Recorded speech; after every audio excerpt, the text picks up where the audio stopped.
This is 7 National News, and in our top story, a new star rating system will be applied for all government service centres, and the ratings must be displayed at the entrance of these centres.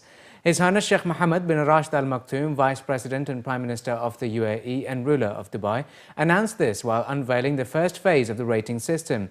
A total of 75 centres have been evaluated. The system will gauge services provided by government centres using customer service criteria adopted by the private sector. Ratings will range from a minimum of 2 stars to a maximum of 7 and will be displayed at the entrance of every centre in order to reflect to the centre's level of services.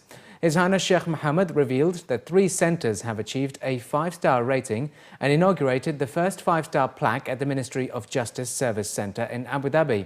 The preliminary phase also showed that 33 government service centres have been given a 4-star rating and 39 centres received a 3-star rating.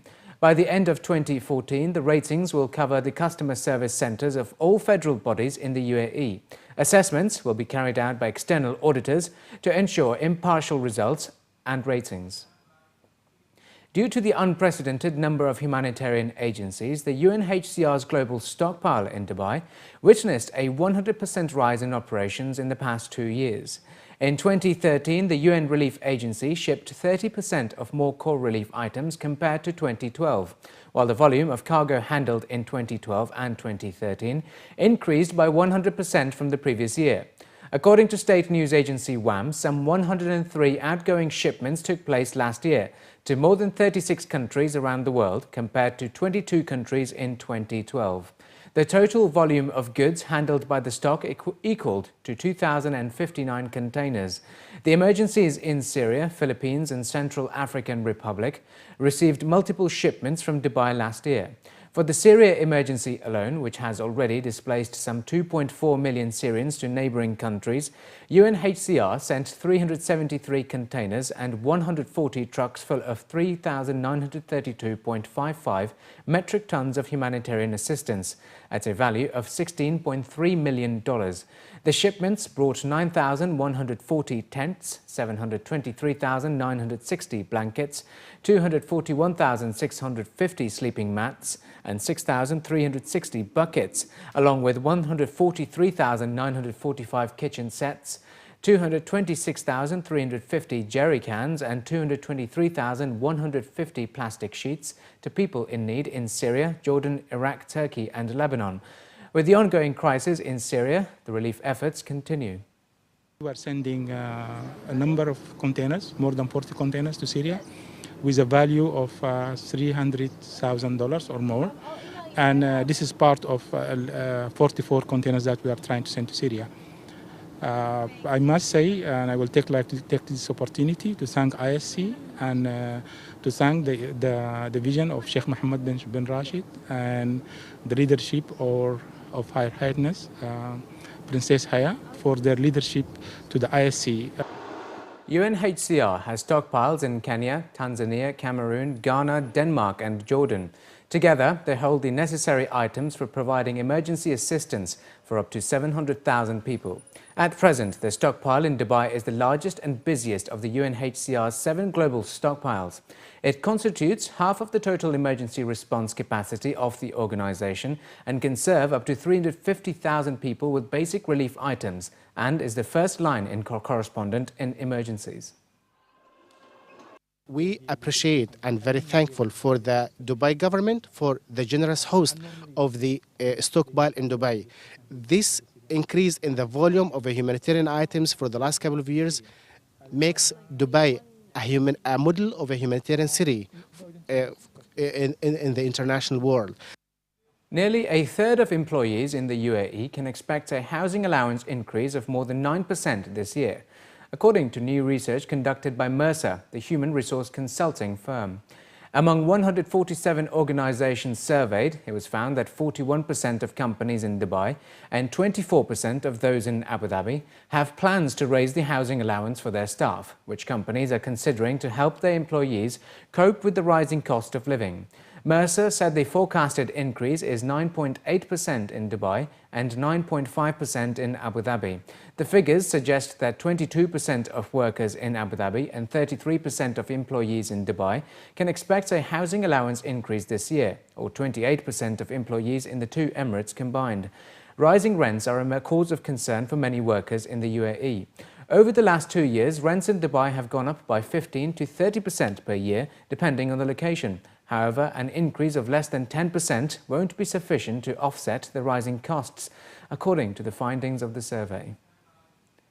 A study on consumer friendliness conducted by the Department of Economic Development, or DED, in 2013 has revealed that consumer preferences and behavior towards the automobile industry is changing considerably. The survey revealed that dealers who offer high quality and technology along with attractive price tags are leading in the competition.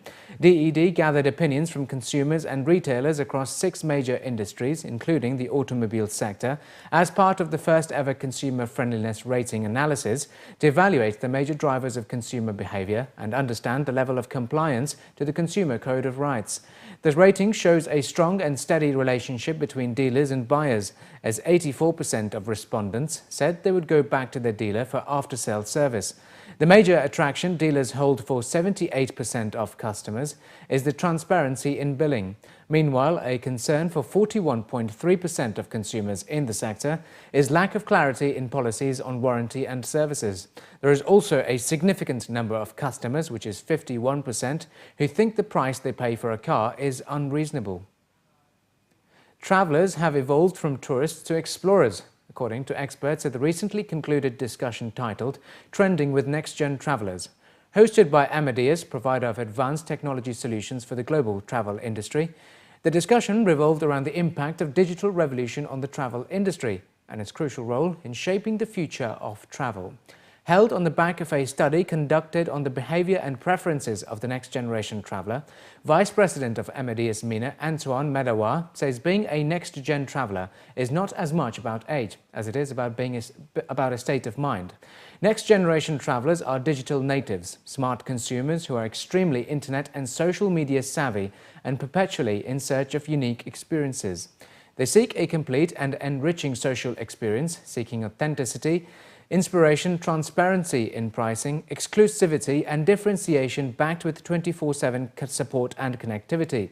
In the UAE, for instance, 40% of travel search happens online, while most of the bookings or completion of transactions, particularly payments, are done offline, says experts. In addition, the impact of visa and other restrictions on the international travel scene and the emergence of the Asia travel market sector, with China as a huge contender, were also discussed. Experts highlighted the need for travel agents to keep track of and cater to customers' evolving requirements to ensure increased loyalty and customer retention. The industry is completely now technology-oriented for many reasons.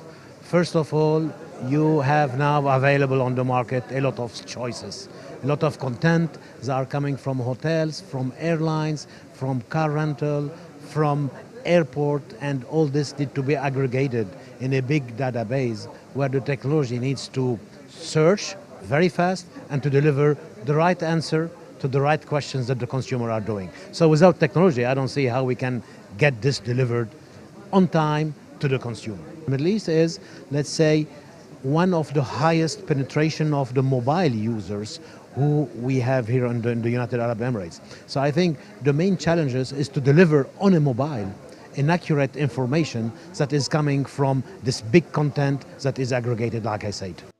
And finally, in the bulletin, on the 11th of April, Abu Dhabi will see the return of ultimate fighting action when the Yas Island will host its second UFC fight night with the headline bout of Big Country taking on Big Nog.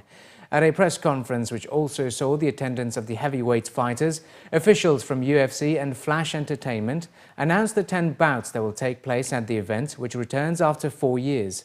The Abu Dhabi Fight Night will be the second of the 6 Europe, Middle East and Africa, or EMEA Fight Nights, scheduled for 2014.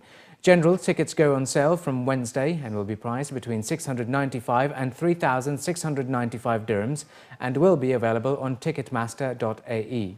Do Arena at Yas Island will be the center of attention, where MMA enthusiasts will be able to catch their icons in action inside the octagon.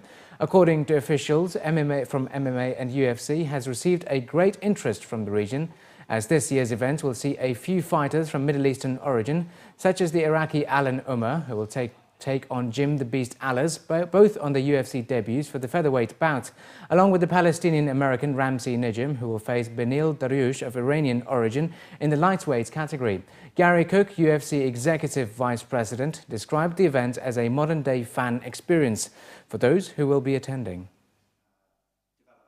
Well, actually, what's happening at a UFC event, which is often bigger than the fighters, is you've got 10 bouts. You know that you're going to get quality from the first moment you sit down in your seat, and over that next 4 hours, you're going to see a lot of great contests.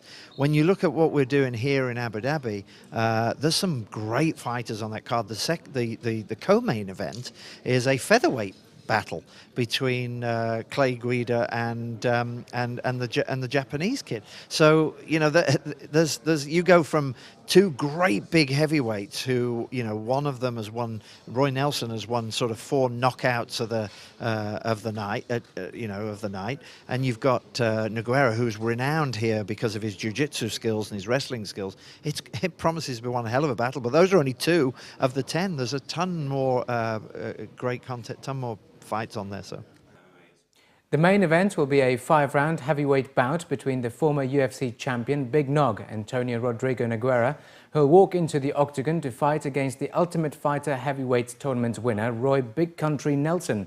Both Big Nog and Big Country promise to bring fighting entertainment for the spectators with the display of mixed martial arts talent during what should be a gripping battle. I'm planning to come 3 weeks before, you know, to fight the guy good and experienced like that, you know, like him. We are both gentlemen, you know. I see we talk to each other, but over there in the octagon, it's gonna be a fight. You know, he gonna come to knock me out, or I'm gonna come to knock him out. You know, both are the very experienced fighters. Both bring the fight. Both of guys, they're very happy to pick that main event because both guys bring a lot of heart to the octagon. The reason why myself and Big Nog were picked is because it's a way to, you know, welcome back UAE, you know, with the fact that, you know, we come to fight, and we kind of hold the heart of like the UFC. Like we're guys that, you know, keep just coming and coming and coming and coming until one of us, you know, doesn't come anymore. The biggest thing to, you know, take Big Nog is, you know, he's great at jiu-jitsu. You know, he can knock you out. So you just have to be prepared all the way. You have to be complete mixed martial arts, and that's, you know, with our sport, you have to be good at everything. And with Big Nog, I mean, he's a former UFC champ. He's a former Pride champ. I mean, he's accomplished more than any other heavyweight in our division. So for me to take something, you know, to beat him, it's, to me, that's a chip in my own, you know, off my own, in my own feather in the cap.